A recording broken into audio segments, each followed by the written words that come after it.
వాళ్ళకు పేదలంటే లేదు. ఇందిరమ్మ రాజ్యం అంటే మనం ఏమనుకున్నాం, ఇల్లు కట్టిస్తారేమో అనుకున్నాం. ఇందిరమ్మ రాజ్యం అంటే ఇల్లు కూలగొట్టుడే ఉన్నది మొత్తం కార్యక్రమం. హైదరాబాద్లో ఒక్క ఇటుక పెట్టింది లేదు, ఒక్క ఇల్లు కట్టింది లేదు 2 ఏళ్లలో. ఒక్క మనిషికి, ఒక పేద మనిషికి సాయం చేసింది లేదు, ఒక ఫ్రీ బస్సు తప్ప. ఇక ఆ ఫ్రీ బస్సు వల్ల లాభమా నష్టమా మీకేరక నేను చెప్పా. కానీ మొత్తం అందరిని ఆగం చేసిండ్రు. ఇలా రియల్ ఎస్టేట్ చేసుకుంటూ ఆగం, బిజినెస్ చేసుకుంటూ లాగం, ఆటో నడుపుకుంటూ లాగం, మొత్తం కరెంటు బిల్లులు మళ్ళీ వస్తున్నాయి. మళ్ళా మంచినీళ్ళు కూడా ఫ్రీగా కేసీఆర్ గారు ఇస్తే అది కూడా తీసి పారేసిండ్రు. ఆగమాగం పేదల బతుకులు చేసి ఇవాళ మొత్తం అన్యాయం చేస్తున్నది కాంగ్రెస్ ప్రభుత్వం. అందుకే మీకు ధైర్యం చెప్పడానికి, ఒకవేళ ఈ ప్రభుత్వం బుద్ధి తెచ్చుకొని మీకు న్యాయం చేయకపోతే మీ అందరికి మేము మాటిస్తున్నాం, ఇంకో 2 ఏళ్లలో మళ్ళీ కేసీఆర్ గారి ప్రభుత్వం తప్పకుండా వస్తుంది. ముమ్మాటికి మీ ఒక్కొక్కరి పేరు ఇక్కడ రాపిచ్చిపోతా. నేను కృష్ణారావు గారికి, మన శేర్లింగంపల్లి నాయకులకు నేను చెప్పి మొత్తం రాసుకొని నా దగ్గర కూడా పెట్టుకుంటా.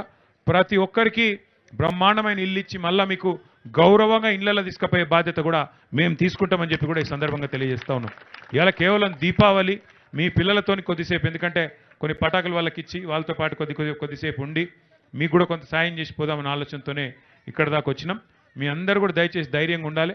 తప్పకుండా ఇంకొక 2 ఏళ్ళే, ఎక్కువ రోజులు ఏం లేదు. దీపావళి అంటేనే నరకాసుర వధ జరిగినాక జరుపుకునే పండుగ. ఈ దిక్కుమాలిన కాంగ్రెస్ ప్రభుత్వం ఏదైతుందో, పేదవాడి కడుపు కొట్టిన ప్రభుత్వం, నరకాసురుడు లాంటి ఈ ప్రభుత్వాన్ని తప్పకుండా ఇంటికి పంపే రోజులు మీ అందరి కన్నీళ్ళలో ఈ ప్రభుత్వం కొట్టుకపోతుంది. కొట్టుకపోయినాక మళ్ళీ ఒకసారి నిజమైన దీపావళి వస్తుంది. తప్పకుండా మీకు న్యాయం జరిగేదాకా మీతో ఉంటామని చెప్పి తెలియజేస్తూ, ఇక ఇలా వచ్చింది కేవలం మీ పిల్లలకు కొన్ని ఈ దీపావళి పటాకులు అవి ఇచ్చినందుకు జర నాయకులు ఏమనుకోకురి, జర్ర అటుదిక్కు పోదాం. నాయకులు మీరు దయచేసి ఇక్కడనే ఉండాలి, ఇటు రైట్ సైడ్ పోవాలి. నాయకులు ఆగురు, మీరు నాయకులు ఆగురి. మీ అందరికి మళ్ళీ ఒకసారి నమస్కారం. మీకు అండగా నిలబడతాం. ఈ ఒక్కరోజు వచ్చి పోడు కాదు, మీకు అండగా నిలబడతాం.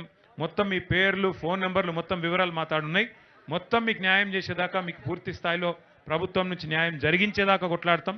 దబని ప్రభుత్వం చేయకపోతే మీకు మేము న్యాయం చేస్తామని చెప్పి మళ్ళీ ఒకసారి తెలియజేస్తూ, మీ అందరికీ దీపావళి శుభాకాంక్షలు, మీ పిల్లలకు ముఖ్యంగా శుభాకాంక్షలు తెలియజేస్తూ, జర మీరు ఆగుడుతాం అటు వాళ్ళని పోనీయండ్రి, తర్వాత మనం పోదాం. Thank you.